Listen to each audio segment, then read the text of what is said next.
नमस्कार, पूर्वज रेसिपी मराठीमध्ये तुम्हा सर्वांचं खूप खूप खूप मनापासून स्वागत। तर आज आपण मस्त खमंग खुसखुशीत कुरकुरीत असे मटारचे पॅटीस कसे करायचे ते बघणार आहोत। एक तुम्ही नाश्ता म्हणू शकता किंवा ह्याला पॅटीस म्हणू शकता। अतिशय सुंदर होतात। लेयर्स बघू शकाल काय सुंदर पडलेले आहेत। जरूर अशा पद्धतीने हा मटारचा नाश्ता तुम्ही करून बघा, नक्कीच तुम्हाला आवडेल याची खात्री आहे। तर पटकन रेसिपीला सुरुवात करूयात। तर इथे साधारण 1 कप मी मैदा घेतलेला आहे। तर सुरुवातीला मैदा आपण ह्या प्लेटमध्ये घालून घेऊयात। 1 कप मैदा आहे तर 1 टेबलस्पून यामध्ये बारीक रवा घालायचा। चवीनुसार यामध्ये मीठ घालायचं। त्यानंतर अर्धा चमचा इथे मी ओवा घेतलाय। ओवा हातावरती क्रश करून मगच ह्याच्यामध्ये घालायचा, म्हणजे त्याची चव छान उतरते। त्यानंतर यामध्ये आपल्याला 2 टेबलस्पून थंड तेल घालायचं आहे। तर बघू शकाल 2 टेबलस्पून मी थंड तेल घातलं, गार तेल घातलं आणि हे तेल व्यवस्थित आपल्याला मैद्याला व्यवस्थित चोळून घ्यायचे। कणाना कणाला मैद्याच्या हे तेल व्यवस्थित लागल्या गेलं पाहिजे। तर हे बघा अशा पद्धतीने हे चोळून तेल ह्याला मी लावून घेते। हे बघा अशा पद्धतीने। तर ह्याची जर मूठ वळल्या गेली तर इझिली मूठ वळल्या जाते आणि इझिली तुटते, म्हणजे मोहन एकदम परफेक्ट पडलेला आहे। आता यामध्ये थोडं पाणी घालायचं आणि थोडासा सेमी सॉफ्ट कन्सिस्टन्सीचा गोळा आपल्याला मळून इथे तयार करायचा आहे। अजिबातही घट्ट आणि खूपही सैलसर गोळा मळायचा नाही, मीडियम कन्सिस्टन्सीचा हा गोळा आपल्याला मळून इथे तयार करायचा आहे। तर बघू शकाल अशा पद्धतीची कन्सिस्टन्सी असायला हवी। ठीक आहे, थोडासा मऊसूद गोळा मी मळून घेतलेला आहे। आता यावरती झाकण ठेवूयात आणि मुरण्यासाठी 15 मिनिटं बाजूला ठेवून घेऊयात। तोपर्यंत इथे एका भांड्यामध्ये पाणी गरम व्हायला ठेवलं। यामध्ये पाव चमचा साखर, पाव चमचा मीठ घातलं आणि अर्धा कप ताजे मटार आपल्याला यामध्ये घालून घ्यायचे आहेत। मस्त। आणि ह्या पाण्याला एक छान खळखळून आपल्याला उकळी काढून घ्यायची आहे। फक्त साधारण 2 ते 3 मिनिटं हा मटार आपल्याला पाण्यामध्ये शिजवून घ्यायचा आहे, थोडासा मऊसूद होईपर्यंत। आता गॅस बंद करायचा आणि हा संपूर्ण मटार आपल्याला काढून घ्यायचा आहे। बघू शकाल अशा पद्धतीने चाळणीवरती हा मटार काढून घेतला, संपूर्ण गार करून घेऊयात। तोपर्यंत इथे एक मसाला तयार करून घेऊयात। तर खलबत्त्यात 1 चमचा भाजलेले धने, अर्धा चमचा जिरे आणि 1 चमचाभर बडीशेप घातली। आता ही संपूर्ण जिन्नस आपल्याला व्यवस्थित कुटून घ्यायचे। ठीक आहे। त्यानंतर आता एका बोलमध्ये हे मटार घालायचे। त्यानंतर पाव चमचा हळद, पाव चमचा हिंग घालायचा, चवीनुसार लाल तिखट, 1 चमचाभर काश्मीरी तिखट घालायचं, पाव चमचा साधारण चाट मसाला, पाव चमचा आमचूर पावडर घालायची, पाव चमचा गरम मसाला घालायचा।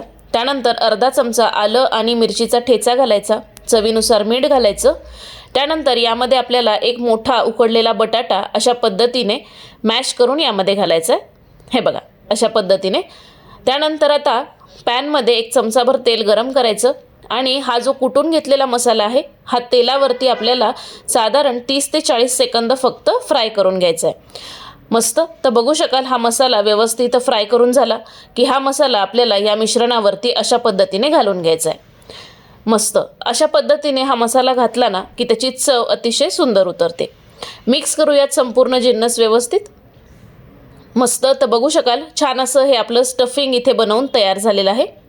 आता इथे आपण जो गोळा रेस्ट होण्यासाठी ठेवला होता तो सुद्धा छान रेस्ट झालेला आहे। परत एकदा एकसारखा करून घेऊयात। मस्त। आता यातले आपल्याला छोटे छोटे गोळे अशा पद्धतीने काढून घ्यायचे आहेत। तर साधारण इथे माझे 5 गोळे बनवून तयार झालेले आहेत, बघू शकाल इथे तुम्ही। आता यातला एक गोळा घ्यायचा, पोळपाटावरती ठेवून घ्यायचा आणि छान असा पातळसर आपल्याला हा लाटून घ्यायचा आहे। बघू शकाल छान असा पातळसर हा गोळा लाटून घेतला। माझा हात सुद्धा तुम्हाला यामधून दिसत असेल इतका ट्रान्सपरंट हा लाटून घ्यायचा आहे। आता ही पोळी एका प्लेटवरती काढून घेऊयात। अशाच पद्धतीने सर्व गोळ्यांच्या पातळसर पोळ्या आपल्याला इथे लाटून तयार करायच्या आहे। मस्त। तर बघू शकाल छान अशा पातळसर पोळ्या लाटून घेते। आता यातली एक पोळी घ्यायची, यावरती आता 1 चमचाभर साधारण तेल घालायचं, एक्सेस तेल असेल तर हे काढून घ्यायचं। त्यानंतर यावरती सुका मैदा आपल्याला भुरभुरवून घ्यायचा आहे। इथे तुम्हाला कोणताही साठा तयार करून घेण्याची अजिबातही आवश्यकता नाही।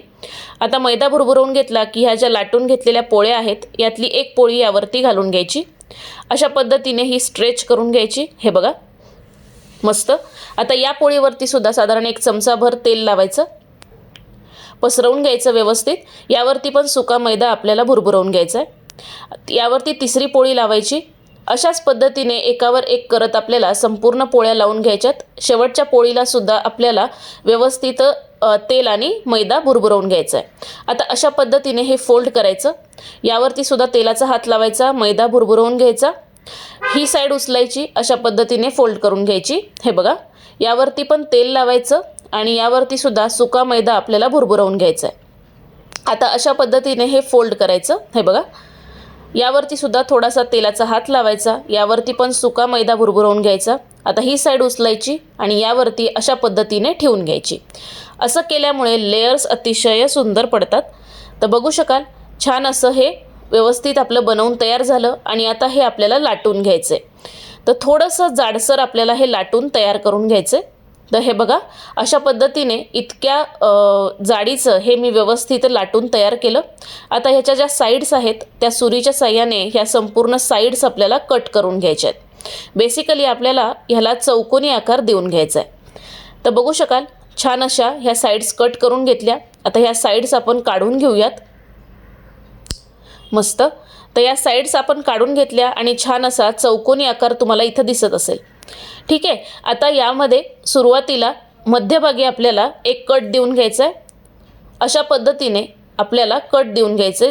मध्यभागी कट दिल्यामुळे इक्वल आपल्याला ह्या शीट्स किंवा हे भाग बनवून तयार होतात. आता अशा पद्धतीने मध्यभागी सुद्धा आपल्याला एक चीर देऊन घ्यायची. आता अशा पद्धतीने सुरुवातीला मध्यभागी सर्व भागांना खड्डा तयार करून घ्यायचा आहे. हे बघा, अशा पद्धतीने प्रेस करून घ्यायचं आणि खड्डा तयार करून घ्यायचा. आता यातलं थोडं थोडं एक चमचाभर मिश्रण आपल्याला हे जे आपण प्रेस करून घेतलेलं आहे तिथे ठेवून घ्यायचं. हे बघा, अशा पद्धतीने सर्व भागांवरती हे मिश्रण ठेवून घेतलं.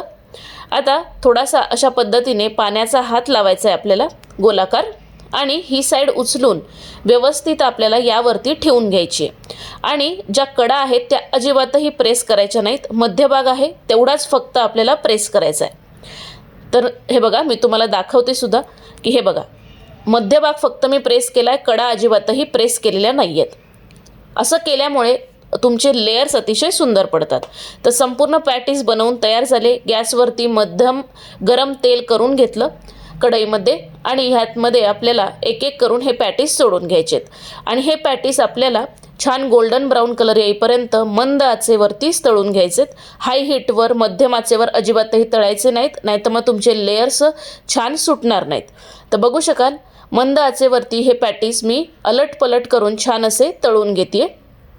साधारण एक बॅच तळण्यासाठी 7 ते 8 मिनटं लागतात. तर बघू शकाल, छान असं हे पॅटीस दिसतंय आणि लेयर्स बघू शकाल तुम्ही किती सुंदर ह्याचे खुलून येत आहेत. म्हणूनच मंद आचेवरती हे पॅटीस तळणं अतिशय गरजेचं आहे.